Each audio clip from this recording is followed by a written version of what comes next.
morning 11th class. This is your business studies lecture. I am continuing chapter number 3, public, private and global enterprises. So today's topic is changing role of public sector in modern age. Modern age में public sector ने किस तरह से अपने role को change करा.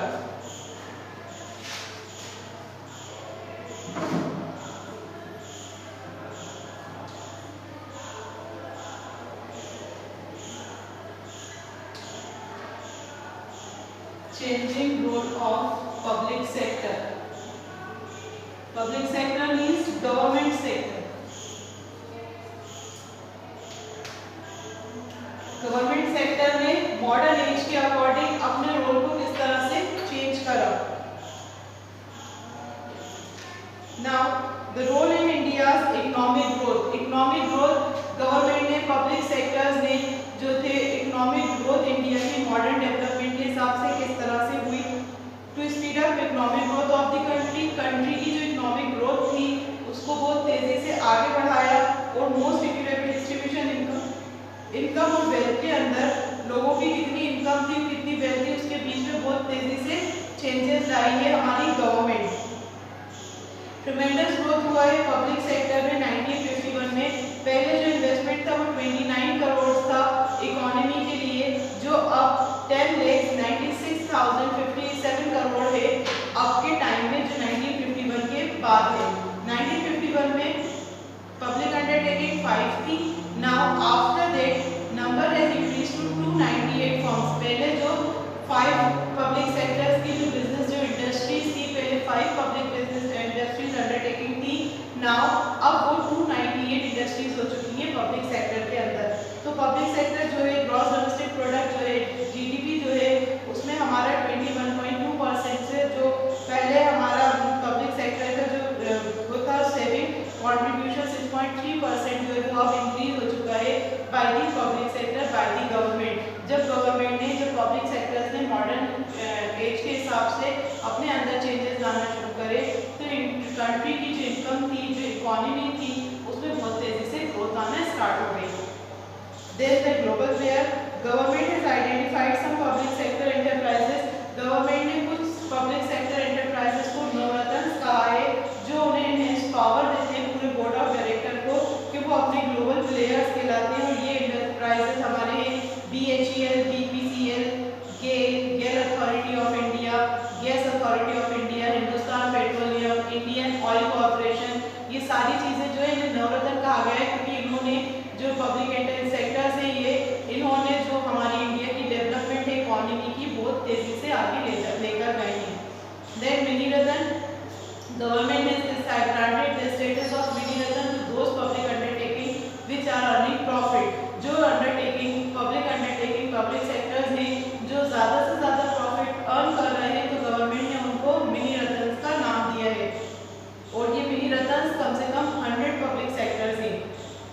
Now, this investment in privatization of public sector enterprises. The government is committed to a strong and effective public sector. Government ने बहुत strong और effective public sector बनाया है जिसका main objective जो है वो पूरे business की functioning करना है, businesses को आगे बढ़ाना है. इसके लिए जो selectively और strategic forces है selection करना या strategies बनाना, तो government ने पूरी तरह से अपने managerial और commercial ऑडिटरी को कमर्शियल बिल्कुल सक्सेसफुली प्रॉफिट मेकिंग कंप्राइजेस बनाया है. ऑपरेटिंग कॉम्पिटिटिव एनवायरनमेंट जो अब एनवायरनमेंट में चेंजेस आ रहे हैं, कंपटीशन जो है बढ़ता जा रहा है बाहर की कंट्रीज के साथ, मॉडर्न एज में नई टेक्नोलॉजीज का लाना, तो गवर्नमेंट ने अपना इन्वेस्टमेंट इन सब चीज़ों में ज़्यादा कर दिया है जिससे प्रॉफिट रिसीव हो. और ये कंपनीज जो है ये मार्केट के अंदर जो रिसोर्सेज हैं कैपिटल इन्वेस्टमेंट के जो रिसोर्सेज हैं उनको फोर्स कर रही है कि वो ज़्यादा से ज़्यादा इन्वेस्टमेंट पब्लिक सेक्टर में करें और पब्लिक की जो इनकम है उसको भी इंक्रीज करें जिससे हमारी कंट्री की जो इकोनॉमी है वो तेज़ी से डेवलप हो रही है, तेज़ी से उसमें ग्रोथ हो रही है. ना इसके लिए कहाँ इन्वेस्टमेंट करा है. पहला है पॉलिसी फॉर 6 यूनिट्स. जो 6 यूनिट से जो मिल्स थी या कोई ऐसी फर्म्स थी जो बिल्कुल ही लॉस में जा रही थी, इतने लॉस में जा रही थी कि या तो उनको बंद कर दिया गया था या फिर उनको सेल कर दिया गया था. तो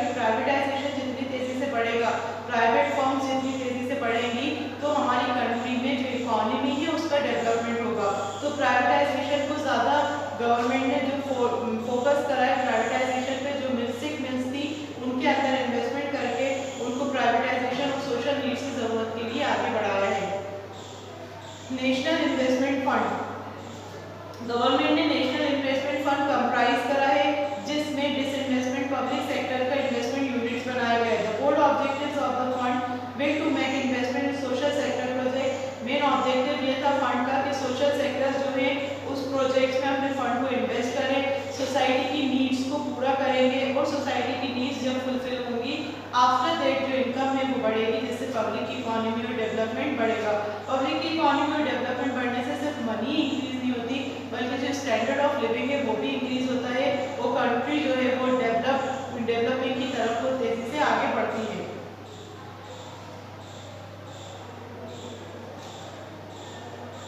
Listing of profitable public sector enterprises. The government also approved in principle listing of currently unlisted profitable each with a net worth rupees 200 crore। जो गवर्नमेंट प्रॉफिटेबल पब्लिक सेक्टर थे उनकी लिस्ट भी बनाई है जिसकी 200 करोड़ उनको इन्वेस्टमेंट करना है और जहाँ पर इंडिपेंडेंटली गवर्नमेंट जो है केस बाय केस बेसिस पे उस पर वर्क कर रहा है और जो मिल्स जो कुछ खत्म हो चुका है जो प्रॉफिटेबल पब्लिक सेक्टर्स थे उनको लिस्ट बनाकर उनको वापस उन्हें इन्वेस्टमेंट करना, जो प्रॉफिट रिसीव हो रहा था वो वापस रिसीव हो सके। Now the new trades. The public sector play a dominant role in India's economy in the wake of globalisation. It has to rise and perform responsibilities for the balance and speedy growth. Public sector जो है government sector जो है वो India की economy में main role play कर रहे हैं। Government sectors main part play कर रहे हैं हमारी इंडियन इकोनॉमी में।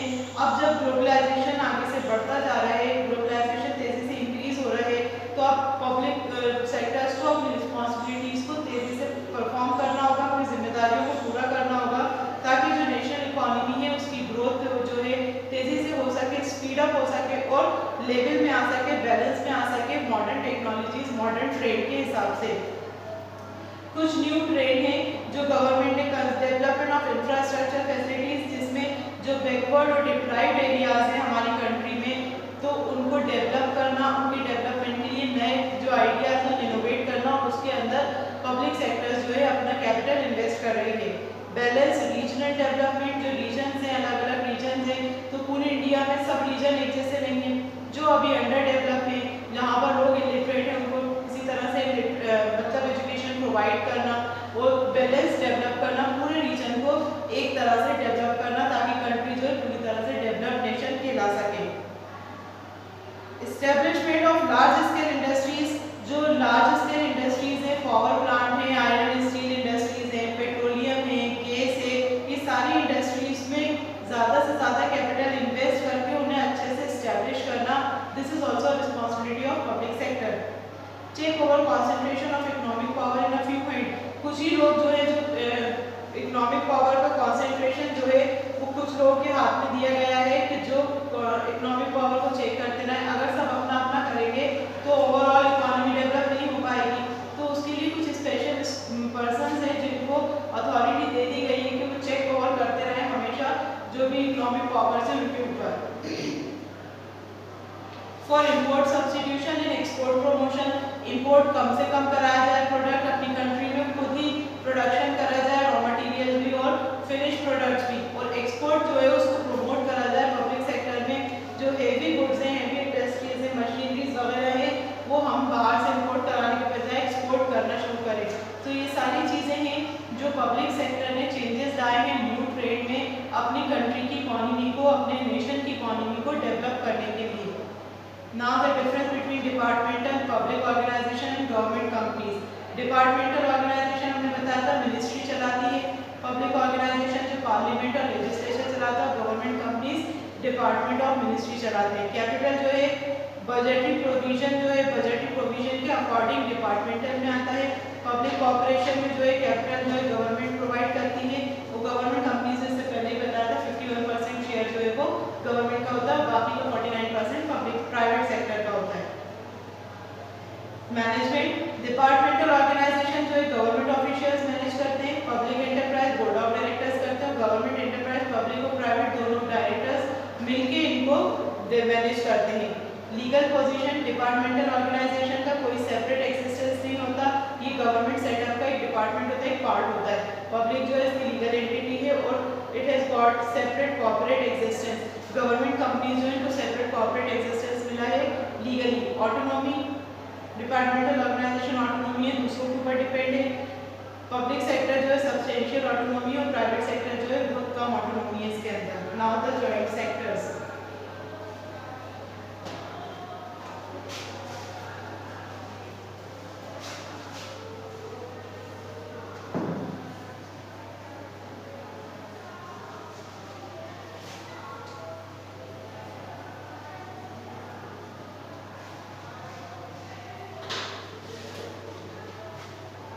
Joint sectors is that organization which is jointly run together with the government and a private sector. Government और private companies जो मिलके एक सेक्टर को, एक एंटरप्राइज को चला रहे हैं, that is known as joint sector enterprises. Government and private business में इंडस्ट्रीज जो है वो पार्टनर्स बन जाते हैं और दोनों जो है जॉइंटली मैनेज करते हैं पूरे एंटरप्राइज को। जो डिसीजन है वो गवर्नमेंट भी लेती है और प्राइवेट एंटरप्राइज भी लेती है। प्राइवेट सेक्टर को जॉइंट सेक्टर कहा गया। गवर्नमेंट जो है बहुत इंपॉर्टेंट रोल प्ले करती है जॉइंट सेक्टर एंटरप्राइजेस में, और जो भी इनकम है जॉइंट सेक्टर एंटरप्राइजेस की, वो प्रॉफिट जो भी है, जो भी इनकम है, वो दोनों के बीच में शेयर करा जाता है, डिवाइड करा जाता है इक्वली। नाउ द एडवांटेजेस और इंपॉर्टेंस ऑफ जॉइंट सेक्टर।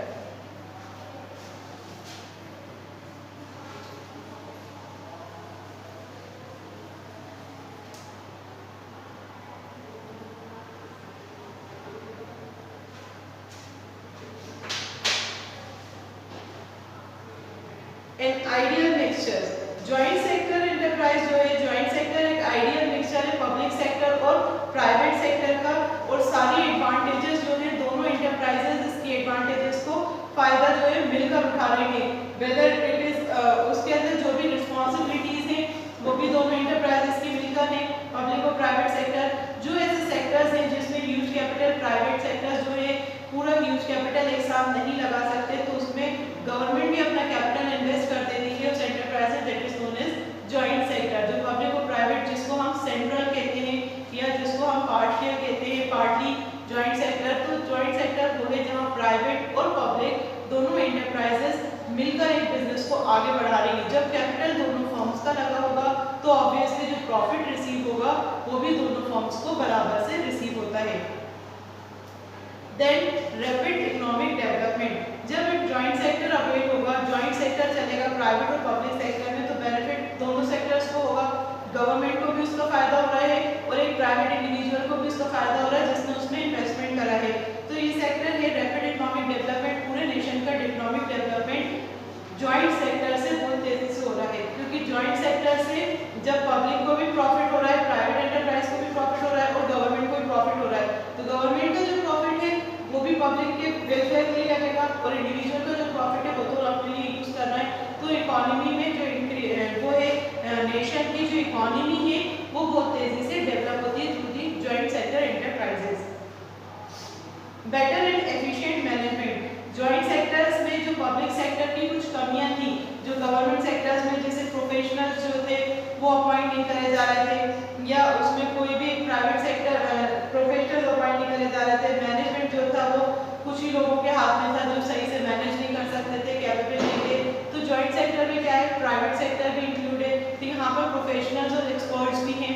तो जो प्राइवेट सेक्टर में ड्रॉबैक्स थे, जो प्राइवेट सेक्टर के डीमेरिट्स थे, उनको पूरा कौन कर रहा है, कवर अप कौन कर रहा है, पब्लिक प्राइवेट सेक्टर कवर कर रहा है। उसी तरह से कुछ प्राइवेट सेक्टर के ड्रॉबैक्स थे, स्पेशलिटीज थी, जो प्राइवेट सेक्टर सपोज कैपिटल नहीं लगा पा रहा है या बिजनेस को एक्सपेंड नहीं कर पा रहा है, तो वहाँ पर पब्लिक सेक्टर का, बिजनेस का, गवर्नमेंट का जो है पैसा भी लग गया, तो उसमें रेस्ट्रिक्शंस भी कम हो जाएंगे क्योंकि गवर्नमेंट ने खुद ने उसमें अपना कैपिटल इन्वेस्ट कर रखा है। तो वहाँ पर रूल्स रेगुलेशन जो है वो इतने हार्श नहीं होंगे, वो लिमिट में आ जाएंगे। देन तो जॉइंट सेक्टर जो है वो जो हमारे पब्लिक सेक्टर के ड्रॉबैक्स थे उनको भी पूरा कर रहा है और जो प्राइवेट सेक्टर के ड्रॉबैक्स थे उनको भी पूरा कर रहा है। तो मैनेजमेंट जो है ज़्यादा एफिशिएंट और ज़्यादा बेटर हो गई है पब्लिक सेक्टर और प्राइवेट सेक्टर से। External and internal economies. Since capital is contributed by public sector as well as private sector, capital जो है पब्लिक सेक्टर भी प्रोवाइड कर रहा है और प्राइवेट सेक्टर भी प्रोवाइड कर रहा है, तो एडिक्वेट कैपिटल रिसोर्सेज जो है डेवलपमेंट के लिए बहुत इजीली अवेलेबल हो जाएंगे, क्योंकि पब्लिक और प्राइवेट दोनों का पैसा लग रहा है, तो उसके अंदर जो कैपिटल की ड्रॉबैक्स है वो भी पूरे हो सकते हैं। बैलेंस ग्रोथ, स्पेशल और whether it is a private sector. Government हो या कोई इंडिविजुअल हो, दोनों का मेन ऑब्जेक्टिव क्या होता है? जो भी पेमेंट दिया है एस्टेब्लिशमेंट करना, इंडस्ट्रीज को कहाँ इस्टेब्लिश करना, जहाँ पर बैकवर्ड है या पूरी तरह से डेवलप नहीं हुए हैं जो एरियाज, वहाँ इंडस्ट्रीज को सेटअप करना, और वो एरियाज जो अंडर डेवलप या बैकवर्ड एरियाज हैं उनको स्टैंडर्ड एरियाज के लेवल में लाना, दोनों का एक ही मोटिव होता है। तो प्रोमोट कर रहा है इकोनॉमिक ग्रोथ को, बैलेंस इकोनॉमिक ग्रोथ हो रही है जॉइंट सेक्टर से। Distribution of risk, since the risk loss get distributed, loss अगर होगा कोई भी अंडरटेकिंग है जब बैकवर्ड एरिया में एस्टेब्लिश करी जाएगी, बैकवर्ड एरिया में जाएगी, तो उसमें जो लॉस होगा तो वो दोनों बेयर करेंगे। लॉस अगर ज़्यादा होगा तो दोनों पब्लिक सेक्टर और प्राइवेट सेक्टर दोनों मिलकर उसका आधा आधा बेयर करेंगे, तो रिस्क का लॉस जो है डिस्ट्रीब्यूशन जो है वो कम हो जाएगा, किसी एक पे उसका बर्डन नहीं पड़ेगा। इंडस्ट्रियल ग्रोथ, दोनों पब्लिक और प्राइवेट सेक्टर इसके अंदर rate of industrial growth get increase which leads to rapid industrialization of under developed countries like India. इसके अंदर क्या हो रहा है? इंडस्ट्रियल ग्रोथ हो रही है, तो जब प्राइवेट और पब्लिक सेक्टर मिलकर बिजनेस को आगे बढ़ा रहे हैं तो एक नहीं कई बिजनेस इंडस्ट्रीज आगे बढ़ सकती हैं। जैसे हमने अभी चेंज में पढ़ा कि पहले 5 थी अब 298 हो गई। इसी तरह से जॉइंट सेक्टर में भी इंडस्ट्रीज जो है वो तेजी से आगे बढ़ती चली जा रही हैं, तो जो भी अंडर डेवलप्ड नेशन है जैसे हमारा इंडिया है उसको डेवलप होने में बहुत आसानी हो रही है, क्योंकि गवर्नमेंट और इंडिविजुअल्स जो कैपेबल हैं, जो इन्वेस्ट कर सकते हैं, वो मिलकर बिजनेस में, इकोनॉमी में, कंट्री की नेशनल ग्रोथ के लिए वर्क कर रहे हैं। No exploitation of consumer, joint sector में इफेक्टिव कंट्रोल होता है गवर्नमेंट का, और जो कोई भी कंज्यूमर को एक्सप्लॉइट नहीं करने दे सकती प्राइवेट सेक्टर। प्राइवेट सेक्टर जो होते हैं वो प्राइवेट प्रॉफिट मोटिव से बनाई जाती हैं। प्राइवेट बिजनेस जो होते हैं उनको ज़्यादा से ज़्यादा प्रॉफिट अर्न करना उनका मोटिव होता है, और गवर्नमेंट जो पब्लिक सेक्टर है उनका मोटिव होता है पब्लिक को प्रोवाइड करना, पब्लिक के वेलफेयर के लिए काम करना, ये गवर्नमेंट का मोटिव होता है। बट जॉइंट सेक्टर में दोनों मोटिव मिल जाते हैं। क्या होता है? प्राइवेट सेक्टर्स एंटरप्राइजेस जो होते हैं वो जो भी प्रोडक्शन करते हैं, जो भी किसी चीज़ के गुड्स जो है प्रोड्यूस होते हैं, तो उसकी प्राइस जो है वो हाई फाई रखते हैं, क्योंकि उन्हें ज़्यादा से ज़्यादा प्रॉफिट अर्न करना होता है। तो उससे क्या हो रहा है? जो कंज्यूमर्स हैं वो एक्सप्लॉइट हो रहे हैं। अब जॉइंट सेक्टर जब आ गया तो जॉइंट सेक्टर एंटरप्राइज में ये जो एक्सप्लॉइटेशन है कंज्यूमर्स का उसको रोक दिया जाता है, क्योंकि इसका इफेक्टिव कंट्रोल जो होता है वो गवर्नमेंट के हाथ में होता है। गवर्नमेंट पूरी तरह से कंट्रोल रखती है, क्योंकि गवर्नमेंट जो है वो भी पार्टनर है जॉइंट सेक्टर में, बिजनेस में जो है पार्टनर है। तो जो भी प्रोडक्ट की प्राइस है या क्वालिटी है उन सब पे पब्लिक के वेलफेयर के अकॉर्डिंग ही काम होता है। तो यहाँ पर जो कंज्यूमर का एक्सप्लॉइटेशन हमारा प्राइवेट सेक्टर में हो रहा था वो एक्सप्लॉइटेशन सेक्टर में पॉसिबल नहीं है। Inflow of foreign capital, in joint sector the government can collaborate in foreign and private companies which can bring foreign capital in the countries। joint sector के अंदर जरूरी नहीं है कि गवर्नमेंट जो है वो हमारी डोमेस्टिक इंडस्ट्रीज के साथ ही कंबाइन करे। गवर्नमेंट जो है वो फॉरेन कंट्रीज के साथ भी कोलैबोरेट कर सकती है, अपना कैपिटल इन्वेस्ट कर सकती है फॉरेन की प्राइवेट कंपनीज के साथ। तो वो जॉइंट सेक्टर में क्या होगा? जो फॉरेन का कैपिटल है जब प्रॉफिट होगा तो हमारी कंट्री की गवर्नमेंट को भी रिसीव होगा, तो फॉरेन कंट्री की करेंसी भी हमारी कंट्री की करेंसी में अंदर हमारी कंट्री में आ सकती है।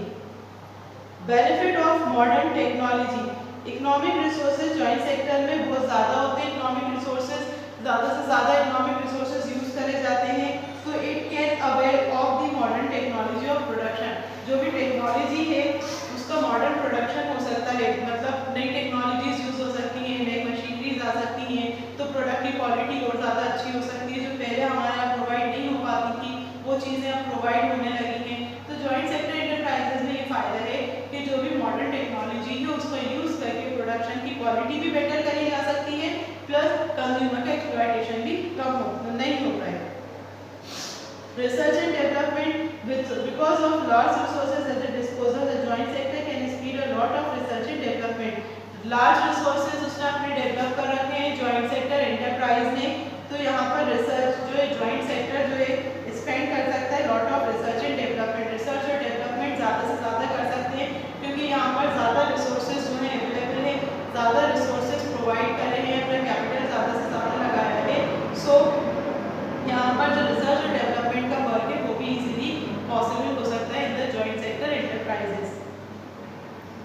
Other benefit in addition to the other benefit, above जो ऊपर के हमने अभी बेनिफिट पढ़े हैं इनके साथ साथ जॉइंट सेक्टर एंटरप्राइजेस से कुछ बेनिफिट हैं।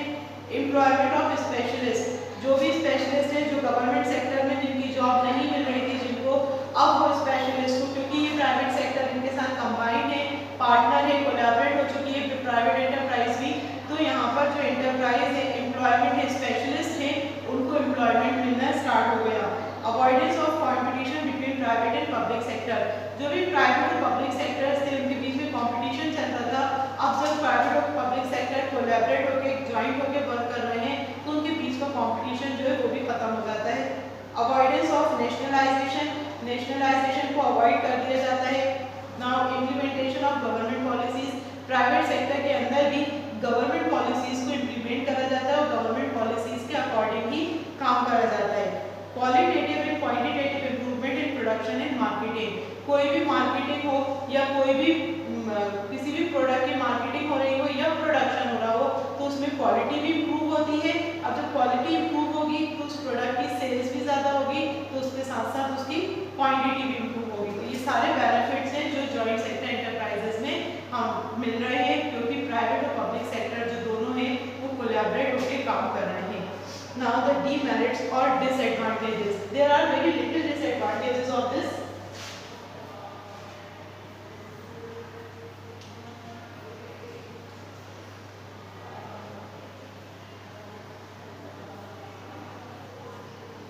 Disadvantages of joint sector. Joint sector के बहुत limited disadvantages हैं, ज़्यादा नहीं है.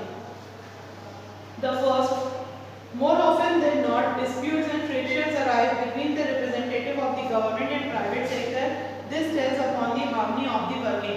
कभी-कभी क्या होता है, जो पब्लिक एंटरप्राइज है मतलब गवर्नमेंट ऑफिसर्स हैं और जो प्राइवेट एंटरप्राइज में इंडिविजुअल है पब्लिक है, तो उन दोनों के बीच में कुछ डिस्प्यूट्स हो जाते हैं, आपस में कुछ भेदभाव हो जाते हैं जिसकी वजह से कंपनी जो ऑर्गेनाइजेशन है उसके काम पे असर पड़ता है। The results of joint sectors are not encouraging. It has not been much successful. अभी तक जो joint sector enterprise देखे गए हैं, उनके results जो encourage नहीं कर रहे हैं, वो अभी तक successful नहीं हुए। Private sector always try to take undue advantage for its own interest by inducing and bribing government representative. Private sector जो है हमेशा बहुत एडवांटेज लेना चाहते हैं कि ज़्यादा से ज़्यादा प्रॉफिट हमें रिसीव हो, वो गवर्नमेंट के जो रिप्रेजेंटेटिव है गवर्नमेंट डायरेक्ट आके जो प्राइम मिनिस्टर या चीफ मिनिस्टर डायरेक्टली तो उसमें इन्वॉल्व नहीं होंगे, बट गवर्नमेंट के जो ऑफिसर्स हैं जो रिप्रेजेंटेटिव है गवर्नमेंट के जो उसमें परफॉर्म कर रहे हैं, तो प्राइवेट एंटरप्राइज के रिप्रेजेंटेटिव उनके साथ कुछ रिस्पेक्ट नहीं करते और उनके जो है अपने इंटरेस्ट के लिए ज़्यादा से ज़्यादा काम करते हैं then the government. If the joint sector is in a position to form monopoly, the consumer are hit hard and are vigorously exploited. अगर वो joint sector जो है वो मोनोपोली के फॉर्म में आ गई, मतलब पूरा ऑनर जो है पूरी अथॉरिटी अपने ऊपर है, कोई सेक्टर कोई गवर्नमेंट किसी को इंटरफेयर नहीं करेंगे, किसी भी चीज़ का कितना भी प्राइस रखेंगे, कितना भी इंटरेस्ट लेंगे, तो जो कंज्यूमर्स हैं वो बहुत बुरी तरह से एक्सप्लॉइट होंगे इसमें। Political interference is not completely absent. Somehow or the other it is there. क्योंकि गवर्नमेंट सेक्टर जो है जॉइंट सेक्टर में पब्लिक सेक्टर भी इंटरफेयर कर रहा है, गवर्नमेंट भी इंटरफेयर कर रहा है, तो अगर पॉलिटिकल चेंजेस आते हैं कोई भी कंट्री में, तो वो पॉलिटिकल चेंजेस जैसे गवर्नमेंट पहले कुछ और थी अब गवर्नमेंट चेंज हो गई है, तो चेंज गवर्नमेंट के साथ अभी जॉइंट सेक्टर के रूल्स रेगुलेशन में भी चेंजेस आते हैं, तो ये पॉलिटिकल स्टेबिलिटी होना बहुत ज़रूरी है। There is always a danger of wasteful expenditure in joint sector, overemployment and overpayment to staff due to pressure of various unions and firms in joint sector and the managers make private again. अब क्या हो रहा है कि danger of wasteful expenditure, बहुत से expenditures ऐसे हैं जो unavoidable हैं, जो avoidable हैं जिन्हें avoid करा जा सकता है, जैसे overemployment, प्राइवेट सेक्टर वाले अपने लोगों को एम्प्लॉय कर रहे हैं, गवर्नमेंट सेक्टर्स वाले अपने लोगों को एम्प्लॉय कर रहे हैं, तो क्या हो रहा है इससे ओवर एक्सप्लॉयटेशन हो रहा है, ज़्यादा स्टाफ है तो सैलरीज भी ज़्यादा जा रही हैं, वो बहुत सी यूनियन जो है जॉइंट सेक्टर में मैनेजर जो है वो प्राइवेट हो जाते हैं, वापस से जॉइंट सेक्टर से अलग हटा के अपना प्राइवेट सेक्टर कर लेते हैं, क्योंकि गवर्नमेंट का इंटरफेरेंस बढ़ता जा रहा है, वहाँ सोर्सेज के थ्रू ज़्यादा लोग अपॉइंट हो रहे हैं, जितने स्टाफ की ज़रूरत है उससे ज़्यादा स्टाफ हो रहा है, तो कॉस्ट ऑफ प्रोडक्शन बहुत ज़्यादा हो जाएगी कोई भी प्रोडक्ट की, क्योंकि स्टाफ ज़्यादा है तो सैलरीज भी ज़्यादा प्रोवाइड करना पड़ रही है। Joint sector suffer from all those evils which are found in large scale production. Joint sector में large scale production होता है, उसके अंदर जो नुकसान आते हैं जब large scale पे production होगा तो कोई भी मिसयूज हो सकता है, रॉ मटेरियल ज़्यादा बता के पैसा अपने पास रख सकते हैं, लगाया कम है। लार्ज स्केल पे प्रोडक्शन होता है तो उसकी एक एक चीज़ को चेक नहीं करा जा सकता, तो उसके जो ईगल्स हैं, जो गलत रिजल्ट्स हैं, वो सब जॉइंट सेक्टर में देखने को मिलते हैं। Joint sector is not suitable for small scale business. Obviously जब छोटा बिजनेस होगा तो प्राइवेट सेक्टर खुद भी हैंडल कर सकता है या गवर्नमेंट सेक्टर खुद हैंडल कर सकता है, उसके लिए जॉइंट सेक्टर होना जरूरी नहीं है। जॉइंट सेक्टर जो है वो लार्ज स्केल बिजनेस के लिए होता है, मोस्टली इन बैकवर्ड एरियाज में होता है जहाँ पर प्राइवेट एंटरप्राइजेस अकेले इतना ह्यूज इन्वेस्टमेंट नहीं कर सकते, वहाँ गवर्नमेंट एंटरप्राइजेस उनके साथ मिलकर इन्वेस्टमेंट करते हैं। Healthy competition is absent between public and private sector. अब इसके अंदर क्या है, पब्लिक और प्राइवेट सेक्टर में जो कॉम्पिटिशन हो रहा था वो कॉम्पिटिशन अब खत्म हो गया। जब कॉम्पिटिशन नहीं होगा तो प्रोडक्शन जो है मोनोपोली पे आ जाएगा, मोनोपोली पे आएगा तो इन्फ्लेशन बढ़ जाएगा, महंगाई बढ़ जाएगी, जिससे कंज्यूमर्स जो है पूरी तरह से एक्सप्लॉइट हो जाएंगे। So this is a joint sector advantages and disadvantages. I hope you all have understood the chapter. We will discuss global enterprises